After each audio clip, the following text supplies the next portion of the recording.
Hello. Hey, everyone.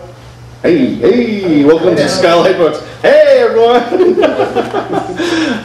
Before we begin, if you could do me a favor, and please, if you have any electrical devices, phones, beeper, I don't even know if people have pagers anymore, but anything that makes a beeping sound, please turn it off, because we'd like to have everyone's attention. That'd be great.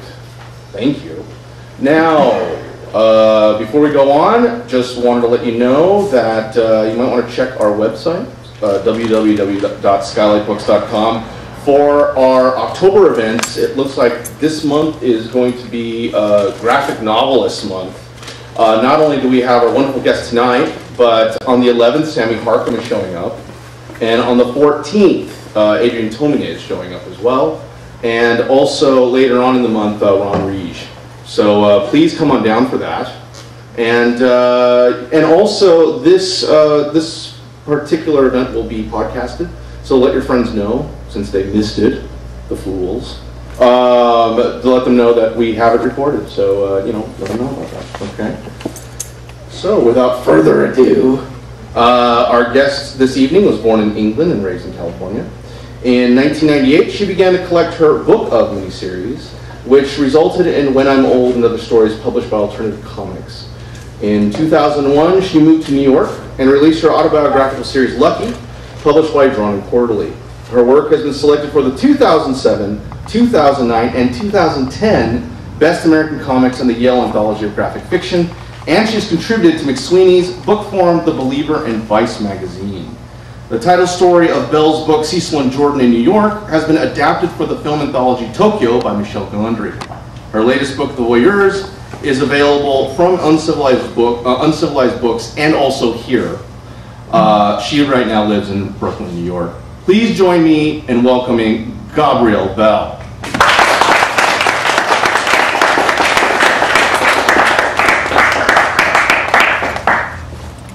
Thank you. I was originally going to have my publisher, Tom Kaczynski, here with me to do all the other voices, as well as promote his own book, but he didn't finish it, so I have to do all the voices myself. I'm going to do 4 short stories. Do you hear me all right? One of them is from The Voyeurs, and the rest are comics that I've done recently just for this show.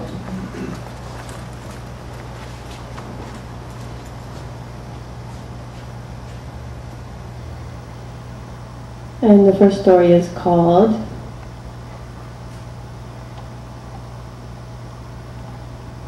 True Facts About Bears.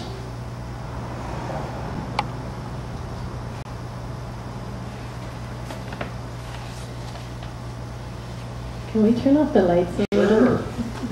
I feel very naked.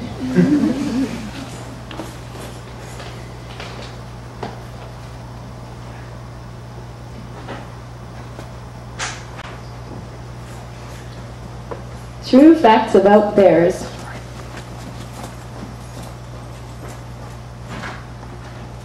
The polar bear. Of all the bears, the polar bear is the cutest, cuddliest, and has the highest ratio of adorableness per square inch. It is also the most bloodthirsty, vicious, and murderous of all the bears. It is a myth that a bear is more likely to attack a menstruating woman. This is true, I read it in Mother Jones. Except for the polar bear, who will detect your scent all the way from the North Pole and come running to devour you from the crotch up.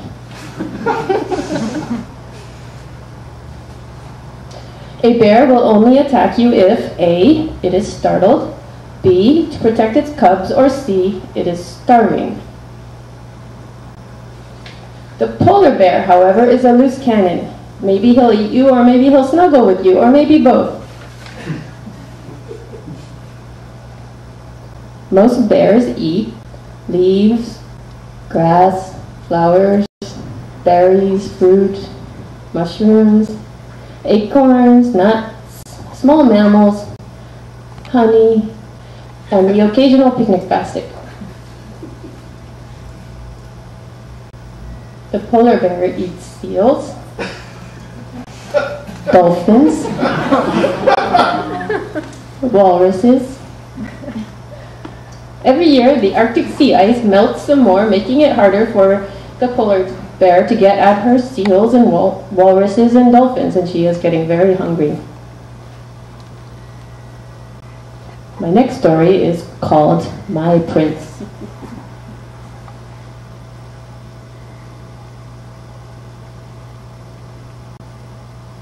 Sorry, I'm just getting the hang of this here.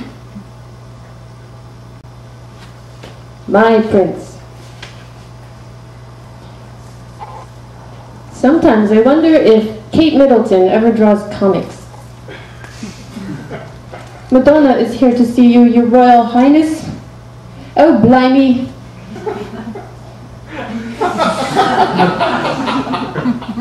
Because even now, I still have my princess dreams. Tell me, Madge, which version is funnier?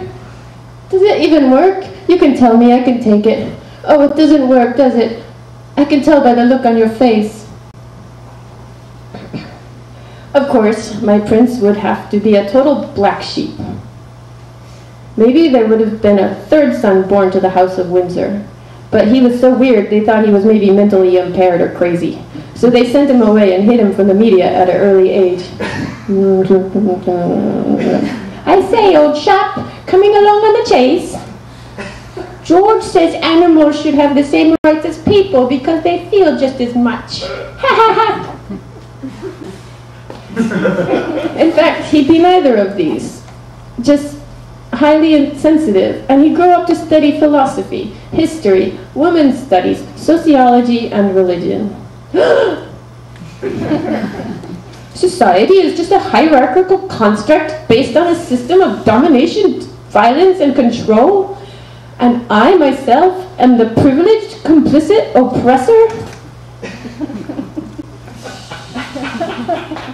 He would quit school, renounce his family, and go to India, where he'd join an ashram led by a charismatic guru, meditating and fasting for a year. But he'd be tortured by carnal desire for a serene young nun he'd see each day, who'd seem so unearthly that she was more like a vision or a dream to him. One day, he'd walk in on a scene that in one moment would cause his faith in Eastern spirituality to collapse. He would return to England and travel aimlessly as a derelict. In a squat in Brighton, he'd discover my old comics, and they would give him a peculiar comfort.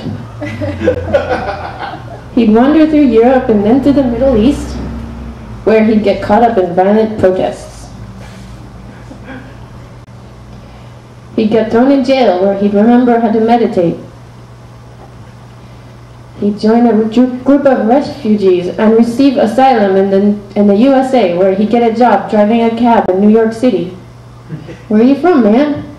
Leave him alone. Can't you see he doesn't want to talk? How do you know that? Maybe he does. What are you, like a surgeon where you're from? But that job wouldn't last long. I would first see him having a nervous breakdown as I walked down my street. There would be a freak hurricane warning, and as the streets were evacuated, I'd begin to worry. Homeless services. Hi, there's this man on Greenpoint Avenue who looks like he's got nowhere to go. We know the guy. We tried to pick him up, but he just said, "Let the storm carry me away." At the very last moment, I'd invite him in to stay, much to the surprise of my roommate and his girlfriend, with whom we'd be stranded for several days without electricity, water, or gas. I don't know any trivia. Let's play Pictionary. After the hurricane would pass, I'd let him stay and convalesce. Gabrielle, your house guest has eaten my entire jar of flax seeds. What? He's eating solid food? That's wonderful news. But it would be obvious why I kept him around. Soon he would reveal to me his true identity, and we would talk about marriage. George, I love you, but as a feminist, I'm against marriage. I feel the same way, but if we marry, I might eventually take the throne, and then maybe I'll have a chance to do some good in the world. Of course, his family wouldn't know what to make of me, but soon they'd grow fond of my provincial ways. Woo-hoo, this banister is waxed. With great reluctance, I consent to a small, intimate wedding with just my mom, the queen, and pretty much everybody. Ever. And on Sundays, Kate and I would draw comics together. Tell me, Gabrielle, does this make sense? Is it poignant? You can tell me, I can take it.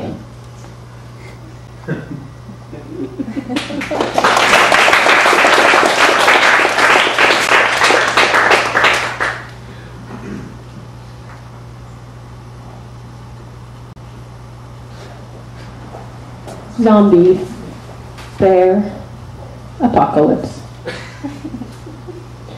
Wandering through a deserted city with only a bear for company, looking for something to eat. Even a bear cannot protect you from zombies, but it is a comfort to have around. I found him when he was just a cub, recently escaped from the Bronx Zoo. His mother rescued me from zombies, and I rescued him.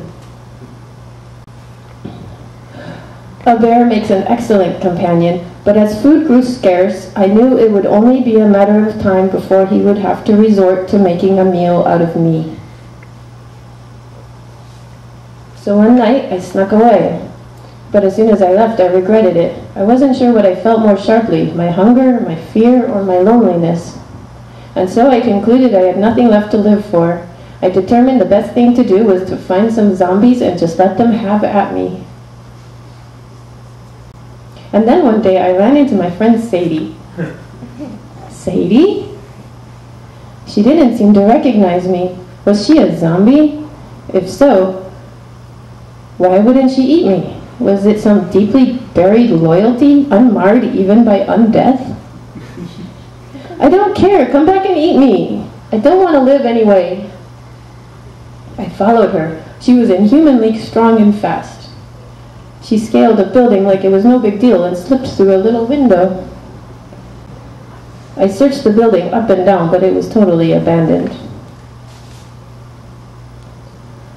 Then I heard hushed voices coming from a crawl space in the hallway. On the other side, I found Sadie and her baby and all of our friends. There was Tony and Helen and Jenny and Steve. Why did you all leave me? Gabrielle, it's like this. You can eat this, but then you've got to go. We love you, but you can't stay here. You don't do anything but draw comics. You're a weak link. Keeping you would get us all killed. You have nothing to contribute. You can't even cook. You guys just left me while I was sleeping. That's exactly it. You have to admit, you're lazy. You slept through the apocalypse. What about Chub Chub? What does he contribute? That's different. He has a future. I'm not leaving. You'll have to kill me first. She's right. We'll have to kill her. Otherwise, she'll come back as a zombie. You should do it, Steve. You've known her for the shortest length of time. Are you kidding? She was my girlfriend. You do it, Jenny. No, you do it. We'll draw straws. Ah! Will you guys just get it over with? Shit, zombies. Ah! But you shut him up. Shh, shh. Hey, Chub Chub. God damn it, where's my crossbow? Chub Chub Chub Chub Chub. Oh, it's by the window. I saw a chicken.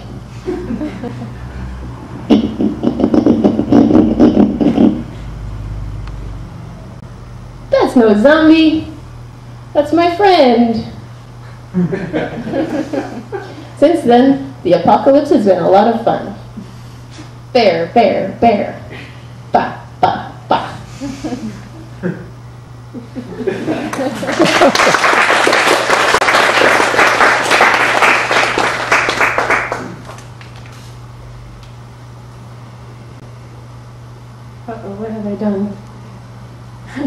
did here.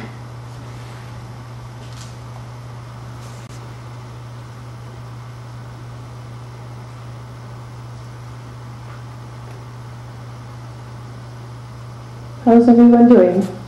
Great.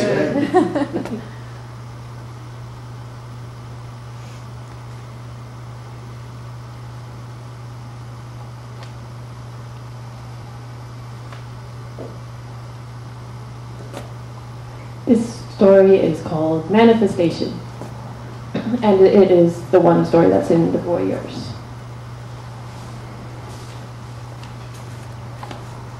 I know you must all have a lot of questions and comments, but if you'll please save them until I've finished, I will try to explain the situation as best as I can. It all began when I ran into Shannon O'Leary at the Housing Works bookstore for the Mo release party. Gabrielle, I'm doing an anthology on feminism. Do you want to contribute? Hell yes, sign me up. It's about time feminism made a comeback. Suddenly, I began to rant. I hate it when men say women are biologically programmed to just want to have babies, and I hate it when women agree with them, and I hate it when women say they're exceptions to this rule, as if they don't want to identify with being women. In fact, I hate all men, and all the women who love them. I'm going to do an adaptation of this book. That'd be awesome. Can I tell that to my agent? Absolutely. Put me down for the scum manifesto. The next day, I went to write Shannon an email to say I didn't actually want to adapt the scum manifesto, but it was too late. It was already all over the blogosphere. Have you read The Tipping Point by Malcolm Gladwell? Well, this comic, which I had yet to draw, became my tipping point. Our next question on Wait, Don't Tell Me is, which indie cartoonist is currently adapting an extremist feminist tract from the 70s? As a matter of fact, in an interview with Leonard Lopate, Malcolm Gladwell referenced me. The Scum Manifesto was the tipping point for Gabrielle Bell. Someone told me Stephen Colbert made a joke about it. Apparently, the terrorists have won. And Michelle Obama mentioned it in a commencement address to the graduating class at Sarah Lawrence. I'm particularly interested to see how Gabrielle Bell handles the Scum Manifesto. I was even invited to Stockholm by the Ministry of Culture to present my Scum comic for the King of Sweden. Apparently, Valerie Solanas is a big deal there, so now I've got to finish this thing by Solanas-dag, March 29th. Ah, shit. The problem is, I can't even get through the stupid book. Every time I pick it up, it puts me right to sleep. When I'm stuck on a comic, I have a secret resource. My mother lives alone on the top of a mountain without electricity or a phone. If I want to talk to her, there's nothing to do but wait until she calls me from the payphone in town, which she hitchhikes to every few weeks or so for supplies. Now, there is something uncanny about my mother. Whenever I put her in a comic, it's invariably a success. For example, every time my work is chosen for Houghton Mifflin Harcourt's Best American Comics, it's always about her. Best American Comics, 2007, Gabrielle III. My mother, a lifelong vegetarian, cooks and serves our beloved pet chicken to fend off starvation. Best American Comics, 2008. My mother's urging me to read a book, sends me on a novel experience. Best American Comics, 2009. A school bully torments me until I'm forced to stand up to her. My mother only appears in one panel, and I only got an honorable mention for this one. And of course, there's my graphic memoir, What My Mother Taught Me, which garnered the National Book Award, enjoyed 11 weeks on the New York Times bestseller list, and has had the honor of being the only book to have been chosen twice for Oprah's book club. This book is so complex, so deep and resonant, only a second reading will do it justice. So, when my mother called one day, I was ready. Mom, what do you think about feminism? Oh God, this isn't for another one of your cartoons, is it? No, I'm just curious for my own personal reasons. Good, because it's getting pretty humiliating being your comic book character. Wait a minute, I know what this is about. You want me to help you with that Scum Manifesto comic you have to do, don't you? Mom, how do you even know about that? Oh, everybody around here won't shut up about it. I'll tell you one thing, Val was a piece of work, but she was right about some things. Wait a minute, are you saying you knew Valerie Solanas? It was New York in the 60s. Everybody knew everybody. Uh-oh, it looks like I'm out of court. And then, as usual, I got cut off. Mom? Mom? Mom? She didn't call again for 5 weeks. In the meantime, I used the advance money from the comic to get addicted to OxyContin, hit a mother of 2 with my new sod and put her in the hospital, check myself into and out of a rehab center in Minnesota, and start a small publishing company. When she finally called me back, I'd more or less pulled myself back together. Mom, are you okay? I was worried. Yeah, I was snowed in for a while. I ran out of firewood, so I had to burn all your old journals. That's okay, just tell me about Valerie Solanas. Well, you know the story with the Andy Warhol shooting, right? She asked him to produce a play that she wrote, and he lost the only copy of it, so she was convinced he was just conspiring to do it without her and take all the credit and money. Honestly, Valerie, I can't find it. Are you sure I didn't already give it back to you? Let me tell you about Val. After years of abuse, she ran away from her not-so family at the age of 14, but still managed to finish high school, put herself through college, and do some graduate work in psychology. We were both aspiring writers. She was turning tricks for a living. I was babysitting. I helped her edit her play, Up Your Ass, about a panhandler and a hustler. I have to admit, I was jealous. I could never write anything so raw, so intense, so unapologetic. So how is it? Does it make sense? It's pretty good. You misspelled dick fart. You know the rest. She went all batshit paranoid, got a gun, and went and shot Andy Warhol. After that, she was in and out of psych wards, and I lost touch with her. In the meantime, I met that worthless piece of shit excuse for a human being, father of yours, and proceeded to procreate my dreams away. Wait, that's it? That's all there is to the story? No, I'm getting to that. It was about 15 years later. I was in a pornography theater in Tokyo. Wait a minute, what were you doing in a porno theater in Japan? I don't remember you going to Japan. I think you were at camp at the time. Do you remember Mr. Kobayashi? Our karate instructor? Mom, did you have an affair with Kobayashi-san? Oh God, no. Give me a little credit, will you? As a matter of fact, Ryu and I were the first and only providers of humble homegrown to the Far East in the 80s. Of course, it's not so easy. You can't just walk into Harajuku and hand out samples.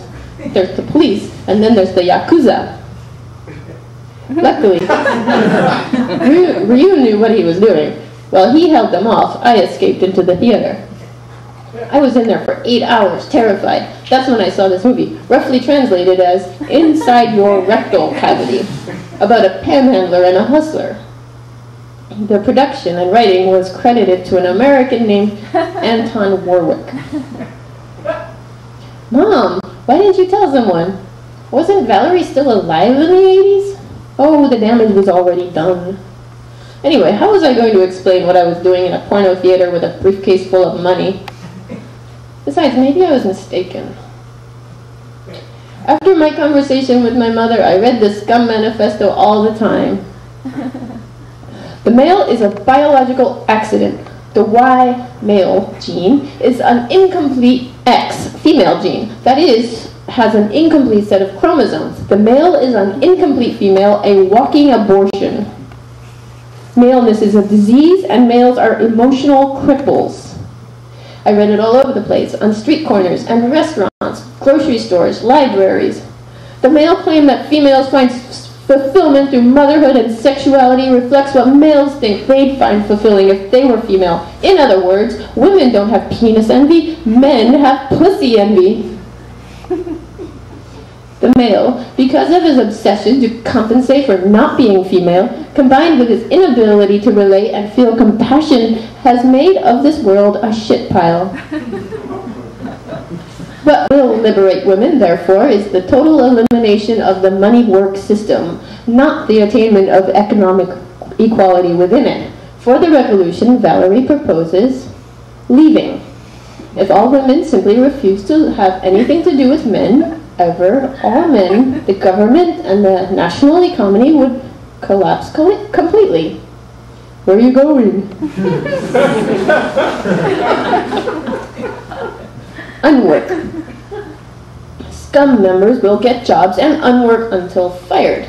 Scum sales girls will not charge for merchandise. Office and factory workers will destroy equipment, etc. Attention shoppers! Women, everything is free. Men, save scum the trouble and eliminate yourselves. Couple busting. Scum will barge into mixed male-female couples and bust them up. This is a raid in the name of scum. Once men are driven from power, it will be free to get on with the business of healing the world. All meaningless work will be automated, leaving women free to do such things as finding cures for all diseases. Babies will be produced in laboratories because no woman, once liberated, will want to be a broodmare. And we will have a utopia of self-confident, thrill-seeking, freewheeling females, grooving, cracking jokes, making music, inventing, all with love. In other words, create a magic world. The only remaining males will be the men's auxiliary of scum. These benign men who, though unimprovable, will be of use to the female, obey her every command, exist in perfect obedience to her will. Excuse me. Please forgive me, Herr Majestat. I am so tired. The truth is, I wrote this comic on my flight here, and I spent all of last night in the hotel room drawing it. And there's something I realized, which is that I chose to adapt the scum manifesto so I could say extreme and controversial things without actually having to stick my neck out or express any convictions of my own. In short, I was trying to hide behind Valerie Solans. And as long as I'm confessing, let me tell you what my mother really said when I asked her about feminism. When I was little, I was very upset because I couldn't have a paper route. It wasn't allowed. If a girl wanted to make money, there was only babysitting. I grew up feeling like there was something wrong with me, something I needed to hide, like the way a Muslim woman hides behind a burqa, like I needed to hide behind a man. When you hide all your life, there is a disconnect between you and the world. My mom was a housewife with 4 children, but I don't think she was very suited to the job. I think she'd have been happier as, say, a lovable, eccentric, tenured English professor with sabbaticals and summers off to read and travel. Mom, why are you writing on the bed sheets? You can't do that. Why not? They're my sheets, aren't they? My mother didn't teach me to cook or sew or to do my hair or how to talk to boys. She was more interested in reading difficult books and thinking. As a homemaker, she unworked. And she pushed me into the world, neither a girl or a boy, just a big, awkward, ignorant thing, forcing me to invent myself as I went along. I am deeply grateful for that. Thank you.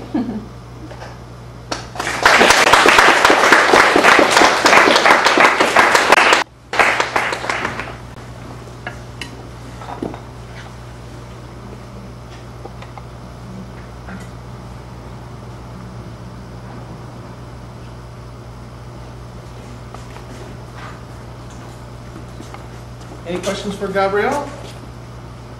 Come on, there's a question out there. Yes? Where do you get your ideas from? No, that's not. At some point in your work, you started, your memoirs started becoming sort of only semi-memoirs. And so there are fantasy elements and long passages where you tell us things your mother didn't say, things like that. What was it? Do you remember the point you started doing that? What your thought process were? Was it conscious or?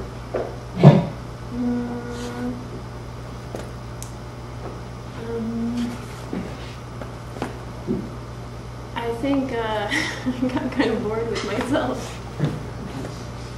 I think there's a sort of,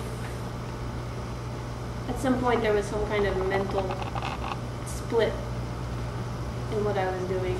I had to take it further.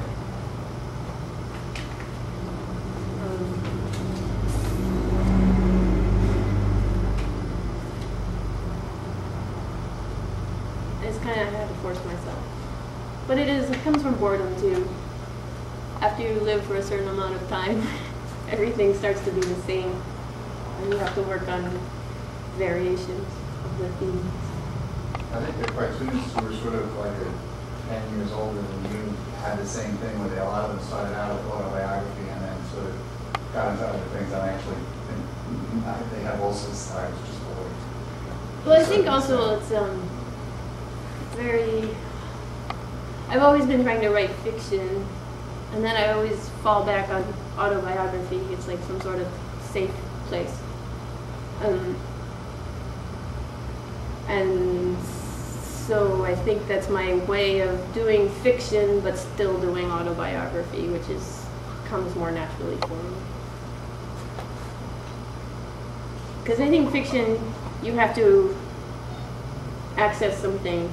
You have to go somewhere, and it's very scary and hard. So using using myself somehow makes it a bit easier. Also Joe Frank. Does anyone know Joe Frank? Oh my God. Yeah. Joe Frank. He influenced me a lot in that. Like using himself he's like a radio storyteller. He uses his own character, his own self, and tells sort of surreal stories. He uses cool music too. Any other questions? Yes. Do your friends and family worry that they're going to be in one of your stories? Like, do you have to talk about you not putting them in? Yeah. Sometimes people will say, whenever somebody's going to say something interesting, they always say, "Don't put this in a comic." My mother has gotten used to me using, like when I first started doing comics about her, she was really upset, but after a while she's kind of resigned to it. I think people get used to it. Like I've become used to being a character myself, and so it's easier for me than other people who are not autobiographical cartoonists. Any other questions? Okay, well, Gabrielle, thank you very much. This has been a wonderful event. Once again,